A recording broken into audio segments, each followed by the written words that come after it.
The following is a Goulash Media production. goulashmedia.net. Welcome to the System is Down.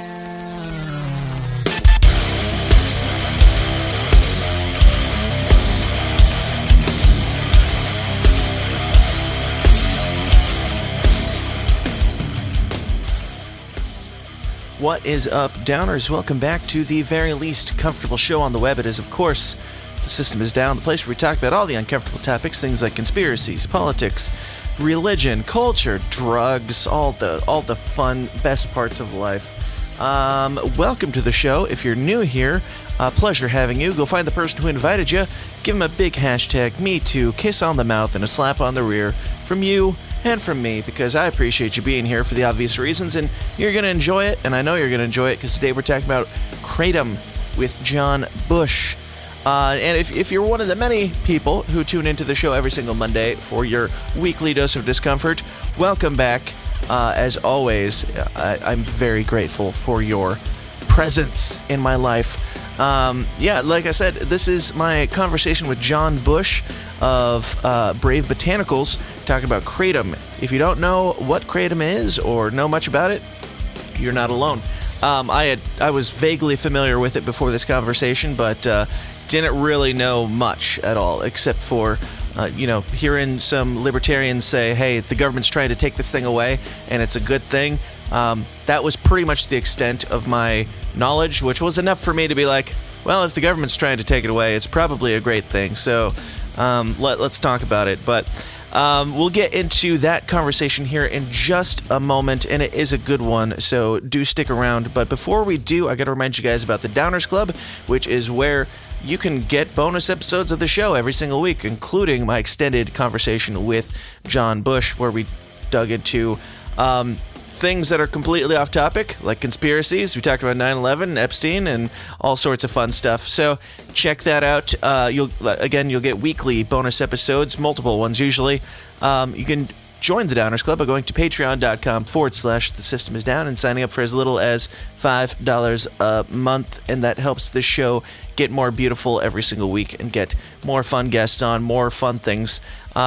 You are the only one to blame if the quality lacks in this show, because it's got to be funded somehow. And I've noticed that we've been having a lot of new listeners come in and dip their toe in the System is Down water. So, if you like what you hear and you want to hear more and see more, patreon.com/The System is Down. All right, that's enough for this intro ramble. Let's get into what you are here for, the conversation about the evil Kratom with John Bush. Ladies and gentlemen, let's get weird.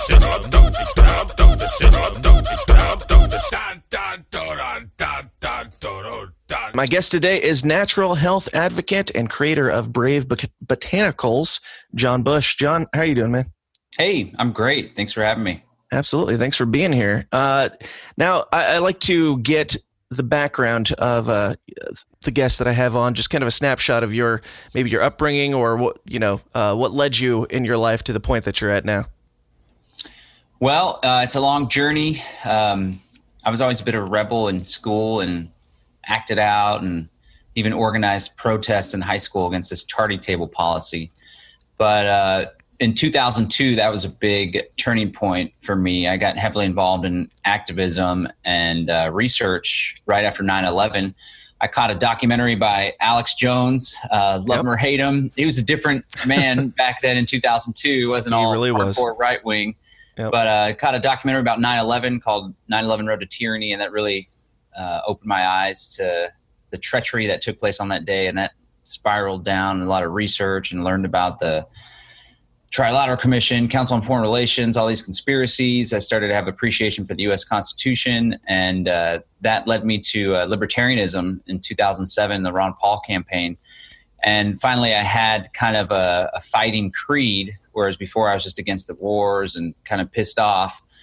I had something, a political philosophy that really resonated with me. And then that led down the rabbit hole to anarchism and voluntarism. And along the way, I realized that politics isn't the answer. If we want to create change in this world, we need to focus on alternative institutions, cryptocurrency, mutual defense groups, growing your own food, all that good stuff. But also along the way, I realized that the most important thing, rather than focusing on external tyrants, is internal tyrants and dealing with stuff internally, whether it's anxiety, stress, trauma, emotional angst. And along that path, I also started really diving into natural health. I have 2 kids, they're 6 and 8. And natural health is really important for me and their mom to get really healthy before we had them, and then to raise them really healthy, organic food, not vaccinated, all that good stuff. And that's how I discovered Kratom. I was running a bookstore called Brave New Books, and people didn't really buy the books. They mainly bought the health products, and Kratom was one of those. And when people started using Kratom and I saw how much it benefited them and gave them their lives back, that's really what caused me to lean heavily into that as a business and activism too. Mm-hmm. So leading up to the point where you started selling Kratom, where did you first discover this thing, and what got you into it? Yeah, so I was running a bookstore called Brave New Books in downtown Austin, and we had all sorts of natural health products, vitamin supplements, colloidal silver, all that good stuff, natural soaps. And one of my friends started packaging and selling Kratom. And then I tried it once and it felt good. And I was like, wow, this is great. I didn't keep using it until later on. When I tried it for the first time, really for stress and anxiety, I was on a cross-country road trip in a converted school bus that we used to have. And we would go on these promotional tours promoting cryptocurrency and using Bitcoin only. And we had a bunch of sponsors. That's how we funded the trip, through sponsorships. We were doing podcasts and writing news articles and stuff. And we had our 2 kids with us, and I was behind schedule. I was the only one driving. We had a stop to get to in the next city. And I had a couple podcasts that I was backed up on. And so I started getting really anxious, worried that we're not sticking up with our obligations, to the point where I had chest pain. And I rarely get chest pain from stress or anxiety. I'm generally pretty easygoing. So I pulled the bus over, remembered that I had some Kratom, and I poured up a teaspoon, started drinking it, and immediately, literally within like 5 or 10 minutes, the chest pain completely went away. And not only that, I also kind of had a different mindset. It wasn't about scarcity and fear and people are going to be upset with us, but it was like, things are going to be okay. Everyone understands we're on the road. We got to get our next stop. And for me, that was a big eureka. But even bigger than that was seeing people get off of prescription pain pills, seeing people quit heroin even, seeing people quit drinking. That's what really stuck for me, more so than my story with Kratom. Gotcha.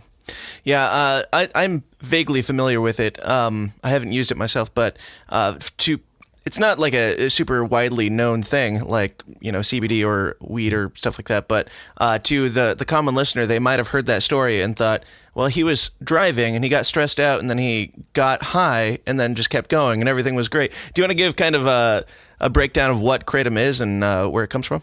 Yeah, that'd be a good place to start. Well, this is what it looks like here. It's just a finely ground powder.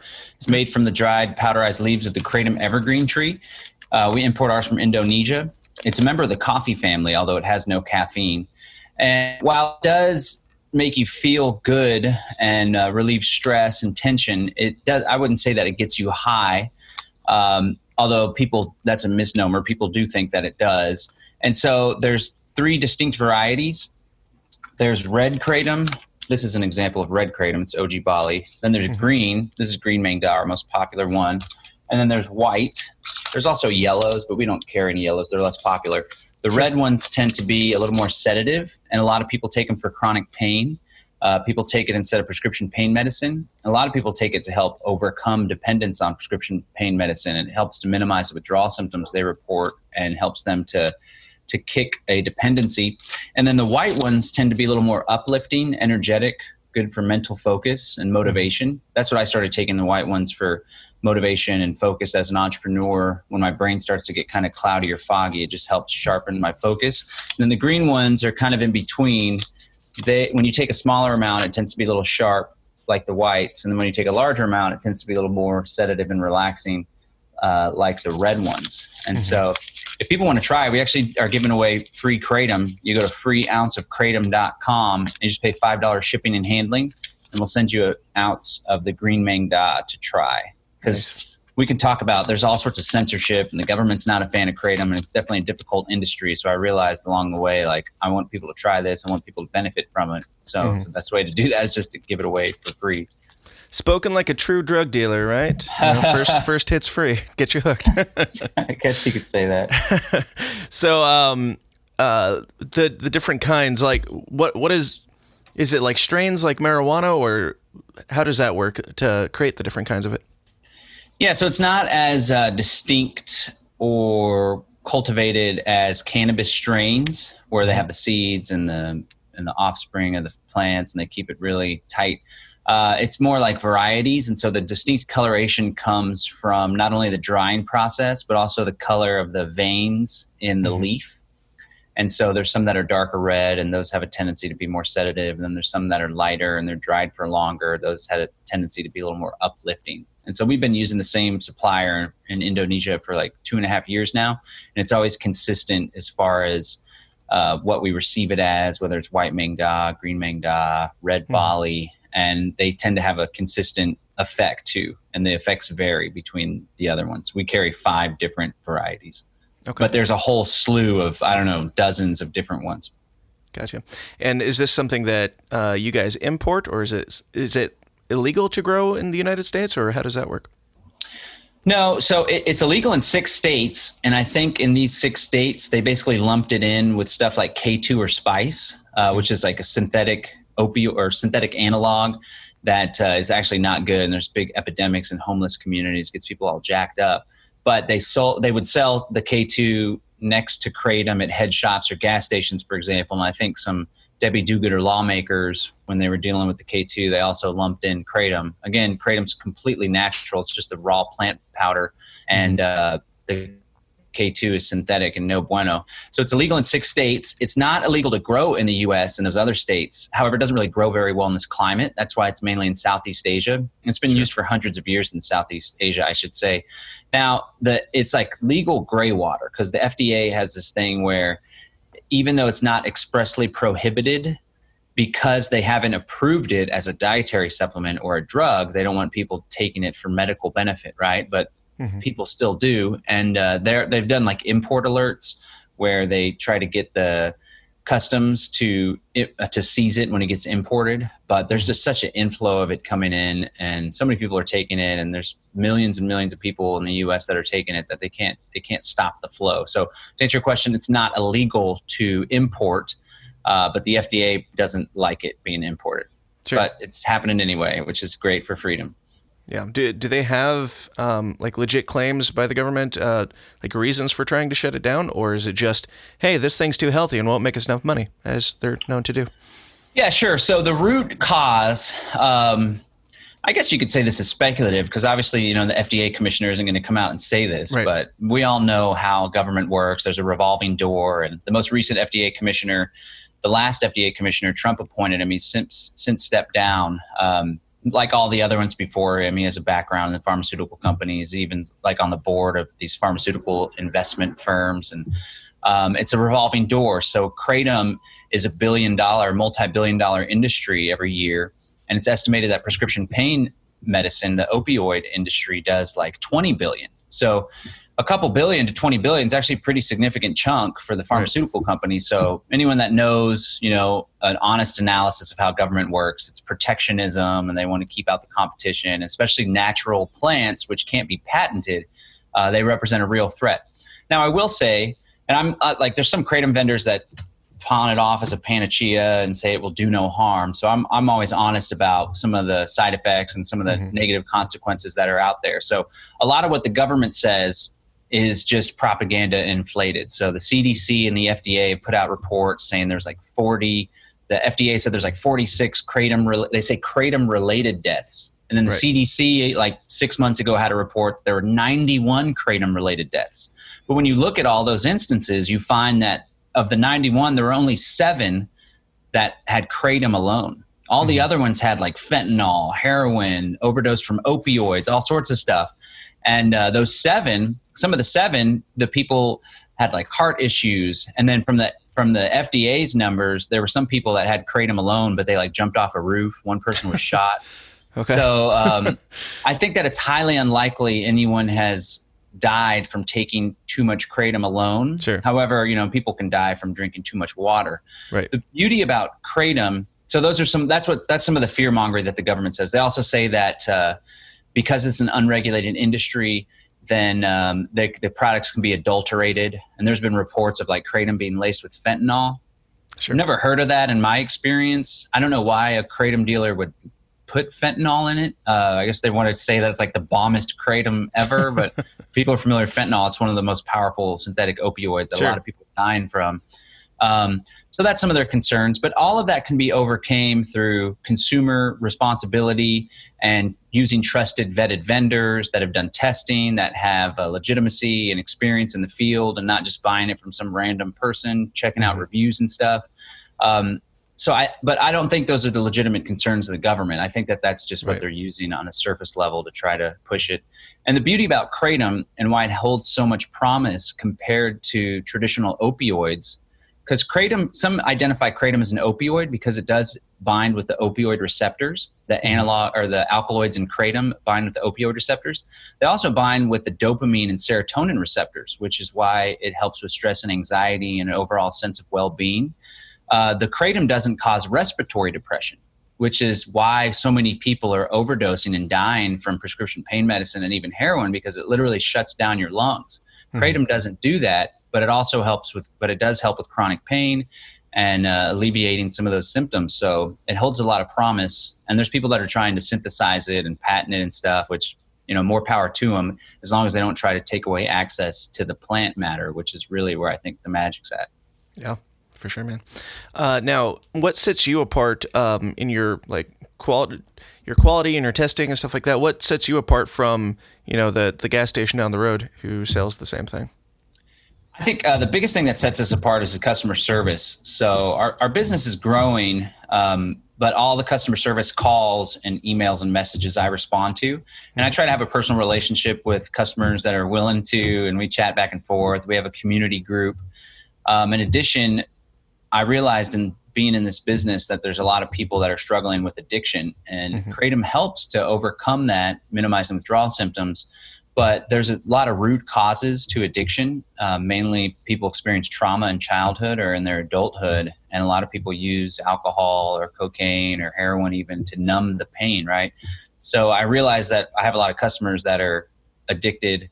Some people even become dependent or addicted to Kratom, I should say. If you're taking a whole lot of it every single day, like I have some customers that take like an ounce a day, which is one of these, which should last like 2 weeks or so, but they're taking it in a day. Sure.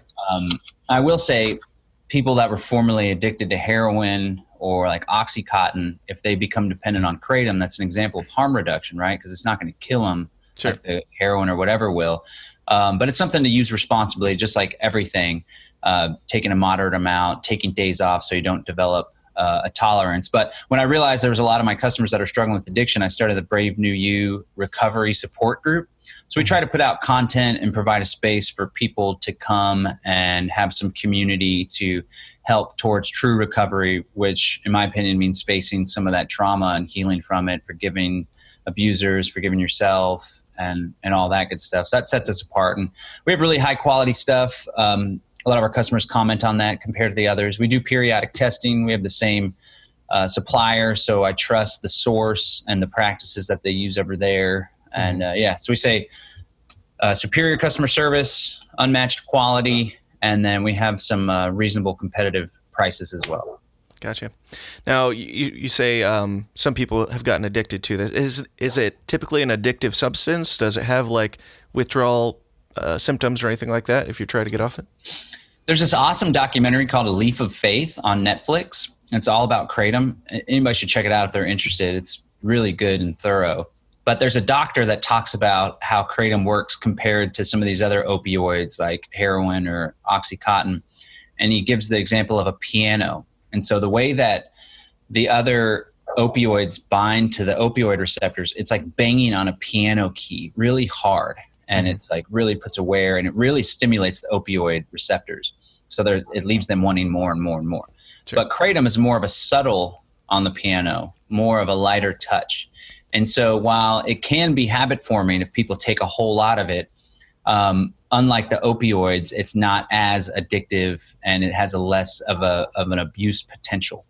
But again, people become dependent on coffee and caffeine. It's just all about using it responsibly. So I always encourage people that are going to take it, if it becomes a regular thing, to take 2 to 3 days off or more every couple weeks or so, because you can develop a tolerance, much like with caffeine or alcohol or anything. So it's important to use it responsibly and moderately. I'll say myself, I take it regularly every day, and then I take a few days off here and there.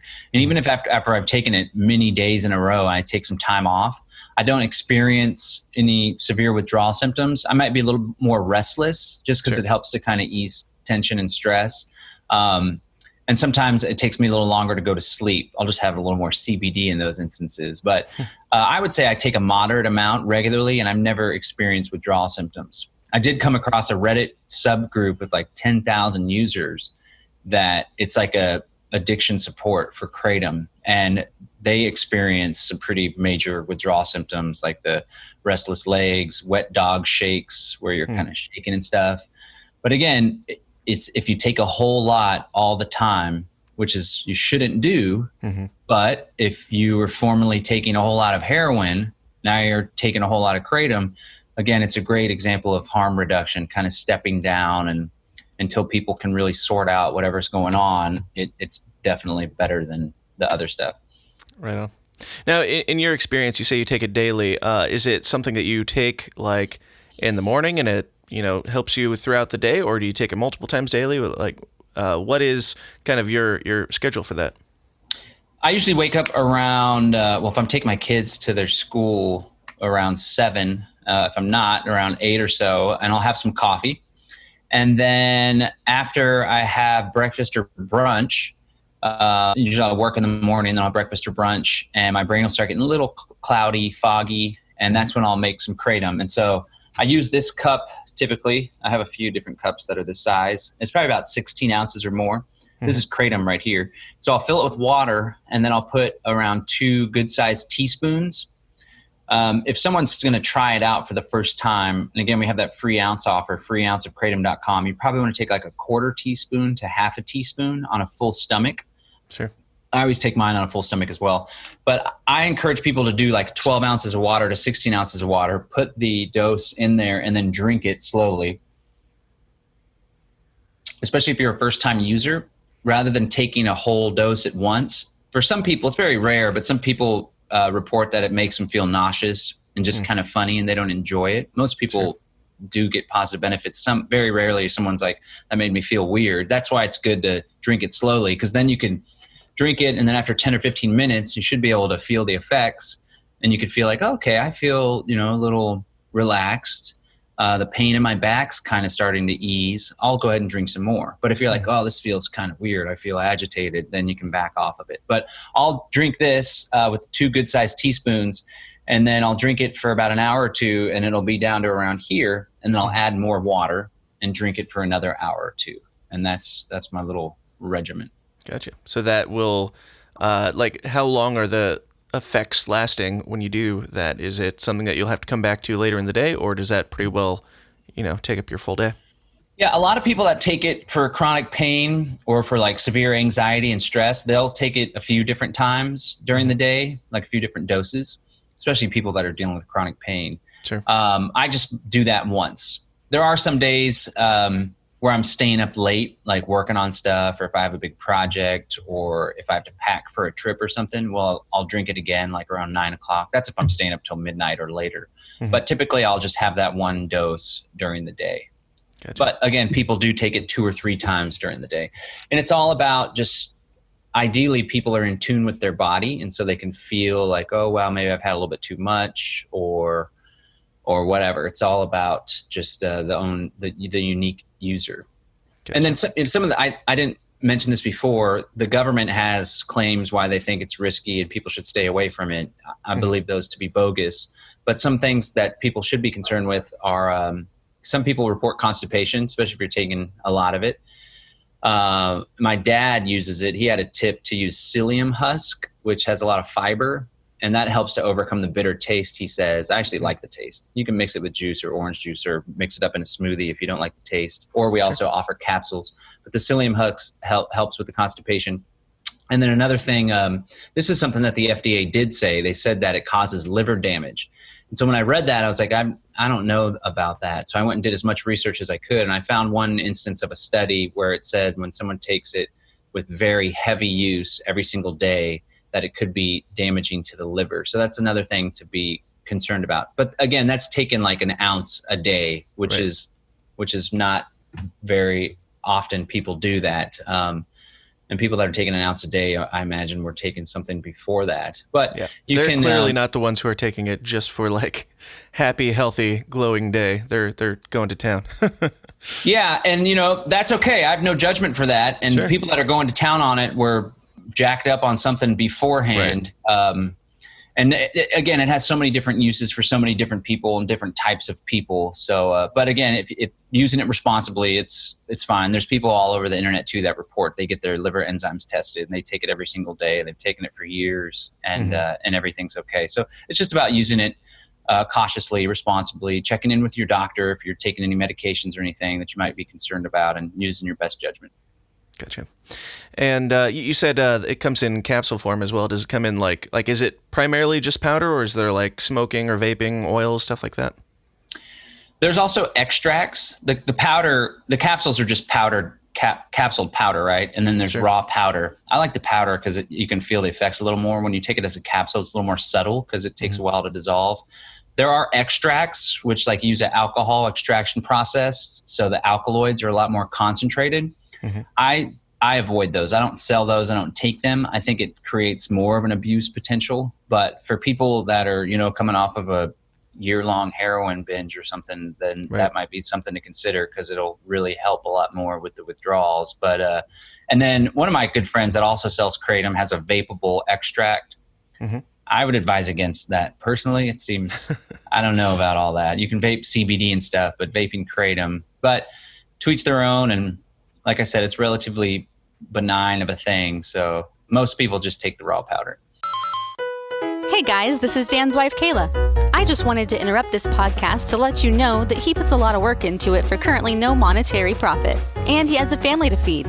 To do so, he runs his own media business called Goulash Media. Dan has a crazy creative brain that makes him uniquely able to take your project, whatever it may be, and make it the full package. So whether you're in need of graphic design, logos, branding, commercials, wedding videos, podcast jingles, music production, music videos, merchandise, websites, pictures, or what have you, contact Dan and he'll seriously make you look and sound awesome. For more information, just go to goulashmedia.net. That's goulash, Goulash, media.net, where Dan caters to the little guy with the big vision.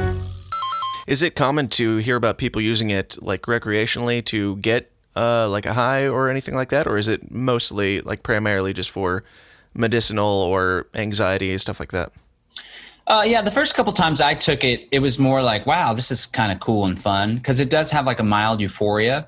And if you take a small amount, it's very subtle and it's just like a nice minor enhancement to your day. It's not as much of a state change as being high on cannabis. It's more of a state change than CBD for most people. Sure. But if you take a good heaping amount and you don't take it regularly, then it does produce some euphoria. So while it's rare that people take it for that effect recreationally, most people take it to manage pain or stress and anxiety or to use it to quit drinking or whatever.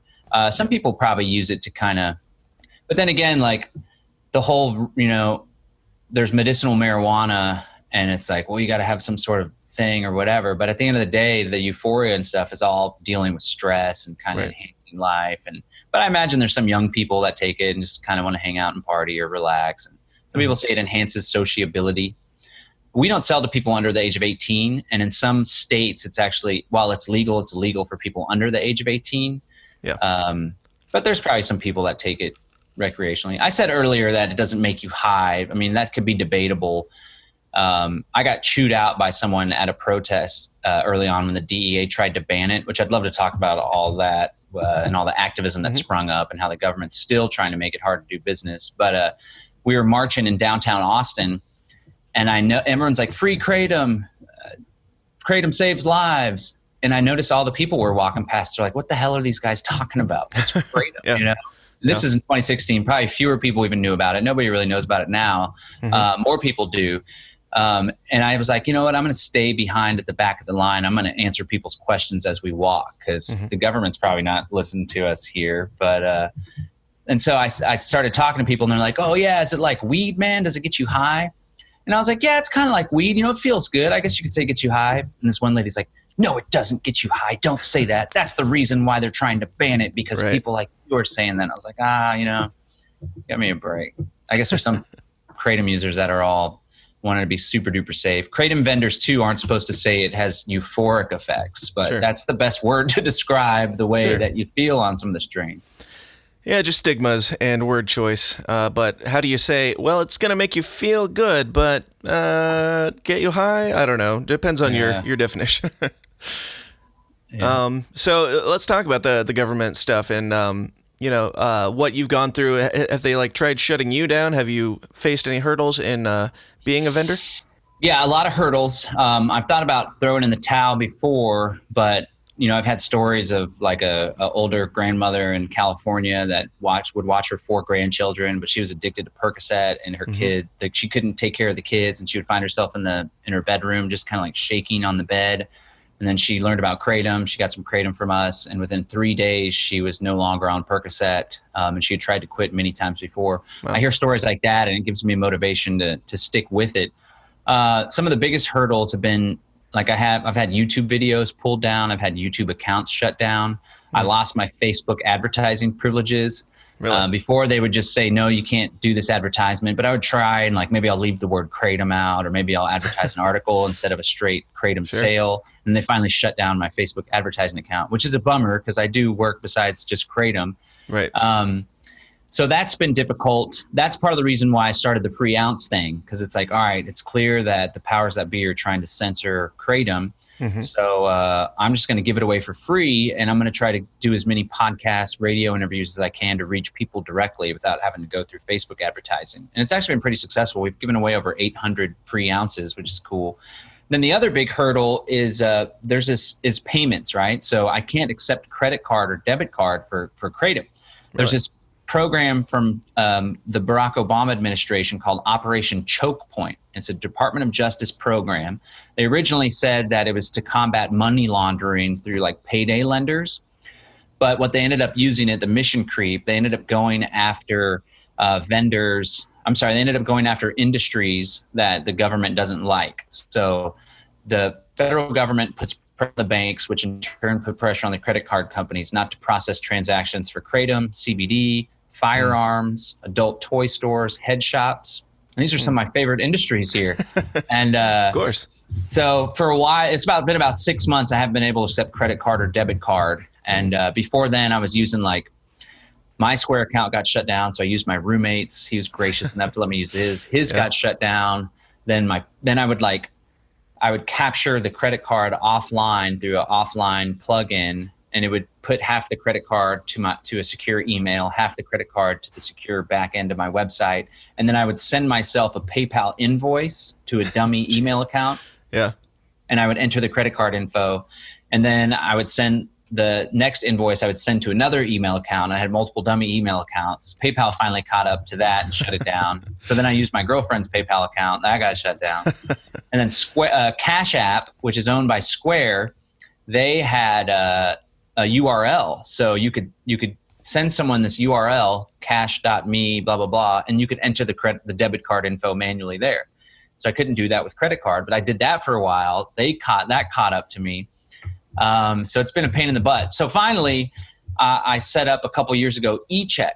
It's electronic check, super safe, super secure. We use this company called Green.Money. They have an A+ rating with the Better Business Bureau, and they cater to cannabis. They're the leading eCheck processor. And essentially, the customer goes to the website, enters their checking account and routing number, and then it basically does like an electronic check draft from their account. Some people feel sketchy based on that because they're not used to it. Yeah. But I would say anytime you pay with a check, your routing number and checking account numbers down at the bottom. And I also would say that in many ways, it could be safer and more secure than using a credit card or debit card, because there could be someone that captures that number and then they go use it on other sites. Whereas with the checking account or routing number, can't do anything with it unless you have one of these portals like green.money, in which case you have to pass a background check and stuff, which I did. So people that want to check out the free ounce offer, they'll need to use eCheck. Of course, we accept cryptocurrency, Bitcoin, Dash, Ethereum, Litecoin, and Bitcoin Cash. And then I recently added, for people that are just feeling sketched out by the eCheck, you can mail a check or a money order. Or if it's just the $5 ounce, if you feel comfortable mailing a $5 bill, you can do that as well. Yeah. So that's been difficult, having to overcome that. And I had for 4 months, my sales completely dropped. But then I was like, you know what? I'm just going to lean into this eCheck thing, and I'm going to warm people up to it and educate people about it, so people aren't like, eCheck, what the hell is that? So there's like a little notice at the top of the checkout page that's like, the government's trying to shut down payments, but we found a way around it. It's safe and secure. And more people are becoming comfortable with that. And the people that aren't, they can just mail a check or a money order with no risk doing that. There's not risk doing the eCheck, but people perceive that there's a risk, and that's okay. So we try to have as many payment options as possible. Right on. Now, you said it's similar to like CBD sales and stuff like that. CBD is purchasable online, isn't it? It's purchasable online, and there's some debit card and credit card processors that will touch it now, but it's been a back and forth thing. We just started selling CBD flower. Let's see if I have some right here. So it's like nugs, right? It's pretty cool. It doesn't have THC. It has less than 0.3% THC. Ours actually has 0.27, so it's really close. And it's super chill and super mellow, but I could get set up with the credit card or debit card processor on a separate website, not on the site that sells Kratom, and sell CBD oil or CBD lotion. But because I sell CBD flower, they won't touch that. So Gotcha. Now there are some credit card processors that'll do Kratom, but the processing takes place overseas, like in China. And I could set that up too, but a lot of people will go to pay, and then they'll get a notice from their bank, and their bank will be like, hey, it looks like you're trying to do something in China. We want to make sure this isn't fraud. And you have to like call the bank to make sure. So I'm just going to avoid all that trouble and hope to talk to people about eCheck and all the other alternatives. Now, this rally or whatever it was, the free Kratom stuff, does that happen often? Is this like, as an activist, is that something that you're constantly going out and informing people about, or is that more of a one-time thing? Well, this was back in 2016 when the FDA, we later learned that it was the FDA, they convinced the DEA to emergency schedule Kratom and add it to Schedule 1. They were all up in a frenzy. I think Kratom's been around in the U.S. since the 90s, but it was very obscure back then. It's been used for hundreds of years in Southeast Asia. Interestingly enough, for many of the same reasons that it's used today, farmers and workers would take it as a stimulant to get some extra energy during the day. Then they would take it after work as a tea, kind of sit around the fire. Much like in America, we drink beer to kind of relax at the end of the day. They would drink some Kratom tea. And then interestingly enough, it was used to help overcome opium addiction for hundreds of years in Southeast Asia. Now it's being used to overcome opiates and opioids. But I think it exploded in popularity here in the West because it coincided with the opioid epidemic. And like there's this cult following, and people would research on the internet, or someone, someone would become addicted to pain pills in some small town. They'd be like, hey, my brother had luck with Kratom, you should try it. Then the DEA tried to ban it and make it a federal felony in 2016. And that's when it really exploded in popularity. And you can see a huge spike in the Google searches, which is great because the government, their stuff always backfires most of the time. They're their own worst enemy. And that's when it really exploded in popularity. And that's when there was rallies all across the country. And really, they awoke into sleeping giant. And there's so many people that probably aren't normally politically active. Maybe they go vote. But when they learned that the government wanted to take away Kratom, and people were like, holy crap, I'm going to have to go back to pain pills. I'm going to have to go back to drugs. And I should say a lot of people in this opioid epidemic, a lot of heroin users nowadays, a majority of them were previously taking pain pills. And then they got addicted, and then the pain pills wouldn't work for them anymore. And then they go back to their doctor to refill the prescription. The doctor says no. by now they're like snorting the opioid pills to try to have more of an effect. And then they get cut off from the doctor. So they go to the black market because they're looking for that high, for that feeling. And that's, Kratom's such a blessing in that regard. It helps people with that. But that's when people were like, wow, I'm not going to go back to the life before. I need to get active. And so because of all that activism, there was actually 50 U.S. congressmen that wrote a letter to the DEA and 10 U.S. senators, which is a pretty big deal. 50 out of 354 or so and 10 out of 100. That's pretty significant for some little obscure plan. Yeah. And the DEA ended up backing off. But since then, the FDA has been hard at work, not only putting out propaganda, they put out these bogus press releases. Like there has been some salmonella scares, but there's salmonella scares in all sorts of industries and lettuce and stuff. The FDA just blows it up with Kratom. And then they put out the thing about the 46 Kratom-related deaths, and the mainstream media just parrots it. And now the FDA has been working with states and local governments to try to ban Kratom. They couldn't do it at the federal level, so now they're trying to do it at the state level. But thankfully, and so there's people that are doing activism and pushing back and reaching out, and we try to ping some of our customers that are in those jurisdictions. Like Missouri just introduced a bill. I think New York has a bill. But thankfully, the American Kratom Association, it's an industry association, they've authored the Kratom Consumer Protection Act. And so I'm an anarchist, voluntarist. I don't believe in government regulation at all. I think the market can regulate itself, personal responsibility, industry associations, trusted vendors. But when it comes to whether or not something's going to be banned or regulated, obviously it's ideal for it to stick around. So the Kratom Consumer Protection Act is actually getting passed in states right now, and it's a great response to the lawmakers like, hey, we want to ban Kratom because people are dying apparently, and it's being adulterated. So then the Kratom Consumer Protection Act, you have to register with the government, but you have to test it for adulterants. And so it just really helps to overcome all the objections that the lawmakers may have. So I think the tide's turning, just like much with CBD, it's becoming more and more legitimized. We had the Farm Bill that was passed. All the state legislatures are now regulating it and legalizing it. I think the same thing's going to happen with Kratom. It's becoming more mainstream, which is a good thing. Right on.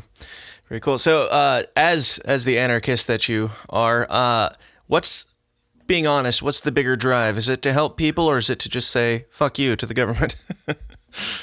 It's to help people. I could be in all sorts of different industries. And like I said, this one's been a struggle. So, it's to feed my family. I have 2 kids, and I've been an entrepreneur and self-employed since 2009. Nice. And a large majority of the time was in like total poverty. Yep. And still doing a lot of activism and stuff. And then I had kids and was like, holy crap, I don't want to raise my kids in poverty, because it was a struggle. And we had an apartment, our electricity was getting shut off. And it's like, no way, man.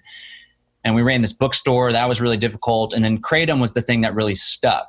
And like sales exploded. And for a while, it was like 40% of the revenue at the bookstore. And then the landlord didn't renew our lease. And so I was like, well, I'm just going to lean into the Kratom thing. And like I said, just seeing how many people it helps. So it's, it's a synergy of all three. It helps people. So that is good for me as an activist. I want to help people. And then it's a FU to the man, because they want to shut it down, but I'm still pushing it out there and figuring out, it's like a puzzle. I'm figuring out ways around their little censorship and their payment stuff. And then thirdly, it feeds my family and it's profitable. So it's a perfect storm for me. Right on. Now, where do you get yours from? Is it grown by you? Is it produced by you? Or are you bringing it in from overseas? Yeah, we import it from Indonesia, and we've used the same farm in Indonesia for 2.5 years. Feels good to support, family farms and the community over there. And then we're also starting to work with a stateside supplier. They went and bought a farm in Indonesia, and so they have total control over everything through and through. And so it's a combination of those 2 sources. Mm-hmm. And what are your what's like your testing process to make sure that like the salmonella scares and stuff like that that doesn't end up in your product? So when we buy it from the Indonesian farmer, that stuff is tested periodically, like random tests. There's never been any issues. We don't test every single batch. We're starting to go with this other vendor where every single batch is tested through and through for everything. So There are some vendors that test every single batch. I didn't feel that was necessary because we've been using the same guy for 2.5 years and have never had any issues. We do track every batch when we get it. So if there ever is any issues, we can pull stuff off the shelves and go from there. But I think industry-wide, it's starting to move towards the testing all the way through and through, which again is a good thing. And that's something that would be mandated by the Kratom Consumer Protection Act. So we're gearing up to be ready for that. Very cool. Now, what's your plan kind of moving forward? Do you have plans to expand? Like, are you in stores and stuff like that, or is this all just online? Yeah, we're in 5 or 6 stores here in Texas. There's one that does a lot of business every month. They're doing really well. They carry all 5 of our strains. I should say, too, when people do the free ounce offer, it's $5 shipping and handling. You're presented with a one-time offer to get our 4 other strains for 50% off. That way you can try all 5 and see which one works for you, or maybe a couple of them work better than others. And then you can buy, if you like it, you can buy more in bulk to get a price cut. Yeah. But what does that end up as at the 50% off? It ends up at $28.75. Wow. Awesome.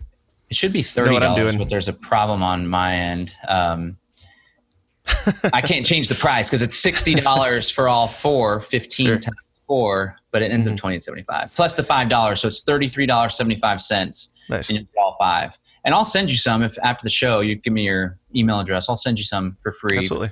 Graciously having me. Then maybe you could talk about it on one of your future things. But the next plan is to try to expand into new stores.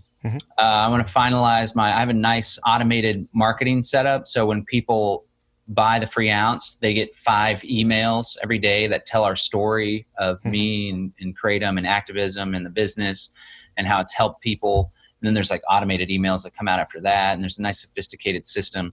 I also want to set up online courses. So I do this Brave New You recovery group and then Brave New You self-improvement group. And I'd like to build some online courses and coaching on how people can help overcome addiction, on how they can manage stress and anxiety naturally with like yoga, meditation, changing their lifestyle, Kratom, CBD, and then also how to overcome chronic pain naturally, which a lot of people I've noticed, because I've been in natural health for like 10 years now or more, and I'm very in tune with my body and very serious about my diet and stuff. But I think a lot of my customers, they're like coming off of using heroin or using pills for a decade, and their system and their body's kind of thrown off. So I kind of want to share a holistic approach to all that and offer free information, paid online courses, coaching and stuff. I've been thinking about becoming a naturopath before, because people like ask me all these questions that are like obviously medical questions. Right. And I have insights,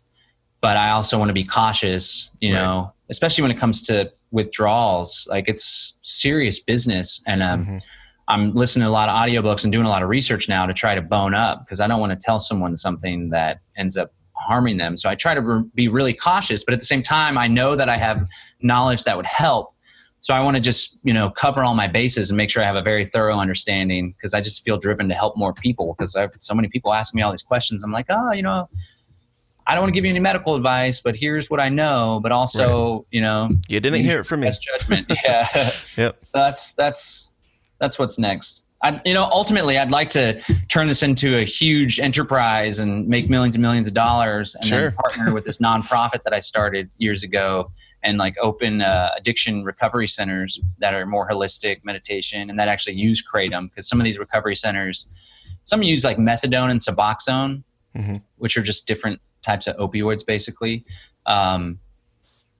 And some of them are like, you got to be totally clean and pure, like the Narcotics Anonymous and Alcoholics Anonymous would like avoid. They would be like, don't take Kratom. But I think if people need a little leg up to help them through the transition to sobriety, then by all means. So I'd want to offer Kratom at a recovery center, but those are just dreams that hopefully will come to fruition someday. Very cool, man. I love all of it. It's very, very awesome. Do you have like any particular like success stories that stand out, like things that people have gone through and been weaned off of? Yeah, my girlfriend actually, she took Adderall for years and years and years, ever since college, and she also drank a lot. And so when we met, I'm older than she is, and I got 2 kids. And so she was still drinking and like wanted to party and stuff. And I was like, hey man, I can't afford to be hungover tomorrow. My kids are going to be slapping me around in the morning. And I noticed she told me that she would drink in large part to pump. She called it pumping the brakes. So she would take Adderall during the day, in her career. She finished college, and now she would take it in her career when she would feel overwhelmed. And, Adderall is meth. It's like legal meth. It's literally methamphetamine. It's just a few molecules away. The molecular structure is very similar to straight up meth. And so she would drink to kind of come down from the Adderall at night. And so I was like, hey, this isn't healthy for you. And it would also, she's very bright and has an awesome personality, and it would diminish her personality. So she would kind of like go into robot mode. And so I encouraged her to take our White Lightning Kratom. And we noticed, I read this awesome book about habits. I think it's called The Power of Habit. And it's like there's a stimulus and then there's a trigger. So you're like stimulated, and her stimulus would be the feeling of overwhelm whenever she like opens the inbox and there's like 20 new emails. She's like, oh my God, overwhelmed. And her response would be to take Adderall. And so there's ways where you can manipulate this, where you get that same stimulus, you just change the response. So Kratom is what, instead of taking Adderall, take Kratom. Better yet, go on a walk or do 10 minutes of yoga or whatever. Right? That's what we strive towards, but we'll get there, right? And so she started taking the White Lightning Kratom instead, and she was able to completely kick the Adderall. And then in turn, it made it so where she drinks so much less now, and it's not an issue anymore. So that was something that was like, not just a customer that I talked to on the phone or they email me, like somebody that I am intimate and close with, and to see that transformation was huge. And then I've gotten a lot of emails and testimonials from customers that were taking heroin for years, and they try to quit. And it's the same story. Like, people know they're addicted. They know that it's harmful. They know that like they're broke their relationships with their family. They try to quit, and then they have severe withdrawal symptoms. It feels absolutely terrible. They're vomiting, they have shakes, headaches. And so they're like, I need to they take it again. Right. But instead they take the Kratom, and it helps to minimize those withdrawal symptoms. Some people say it completely takes the withdrawal symptoms away. Some people say it minimizes, makes it easier. And they're able to transition to sobriety, and it's awesome. There's just so many stories on our website, the freeounceofkratom.com landing page, or our website's mybravebotanicals.com. You can scroll down and see the testimonials there, and it's pretty motivating. So again, like you asked earlier, like, is it FU to the man, or is it to help people? Like, there's been times where I'm like, man, it's too freaking hard. And I feel like I'm a good businessman and good entrepreneur, and I'm really excel at marketing and doing videos and interviews and stuff. And I feel like being in the Kratom industry is like there's a parachute behind my back. I'm like running, but it's like slowed down because I can't do Facebook advertising, and I can't accept credit card and debit card. And a good chunk of people come to the website and they're like, E-check, this sounds sketchy. A free ounce, this is too good to be true. And now they want my checking account. Yeah, sure, buddy. Right. And so I feel like, well, without that, I could just be selling some other widget or doing some service or selling some other natural health supplement. I'd be flying. But it's these stories, man. It's just, it's so many people that it literally changes their lives. We saw how many people's lives it was changed because so many people got active when they tried to ban it. They're like, hell no, you're not going to do it. So, yeah, it's a cool space to be in, and it's a big FU to the man. Absolutely. It's just an added perk, but very cool, man. I love all the stuff you're talking about. I look forward to giving it a shot myself and, talking about it. But I applaud you on your efforts to jump over these gigantic government hurdles and, help people out and stick to the man at the same time. Go ahead and tell everybody again where they can find out all the information about you, Brave Botanicals and Brave New You and everything else you got going on. Yeah, the website's mybravebotanicals.com. And if they want to join the general self-improvement group, you can just search Brave New You. Should just be able to search Brave New You in Facebook. And then the Brave New You self-improvement group is there. The Brave New You recovery support group. We also have a Brave Botanicals community group on Facebook. You could search that if you wanted to just ask some questions or touch base with some other Kratom users. And then for people that just want to give it a try, again, you just pay $5 shipping and handling. Go to freeounceofkratom.com, and we'll send you a free ounce of the green mangda. This is the most versatile, well-rounded one.